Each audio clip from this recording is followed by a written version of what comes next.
we are finding that on average, every single SDR is now responsible for building pipeline for at least 4 account executives, if not more. And 72% of sales leaders are saying that their account executives are already self-sourcing more than they were in previous years. So if you're an account executive listening to this and you're not self-sourcing now, you're going to be soon. So the first thing I want to ask, when you're working with account executives, what's a realistic expectation for how much of their own pipeline they should be sourcing? Yeah, of course. I think you hit the nail on the head, Adam, by mentioning like more and more we're seeing teams have to be responsible for self-sourcing. Gone are the days where you rely on inbounds, you rely on SDR book meetings, you have to take your own destiny into your own hands. And I would argue that like the top sellers throughout, the history of selling have already done that as well and have that worked into their process.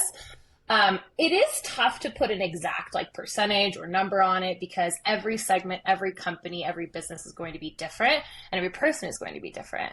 But I would say by and large, at a minimum, and especially in meeting with a lot of clients on the Orem side, we're seeing teams are responsible for around 30% at least coming from self-source meetings. Here at Orem, sometimes we range more towards that like 50, 60%. That being said, again, it does really vary based on segments and based on your conversion. And so what I encourage my reps to do and what we do at the start of every quarter is run through your funnel math of sales. So for example, let's take your win rate. Let's take your average deal size. Let's take your stage conversion.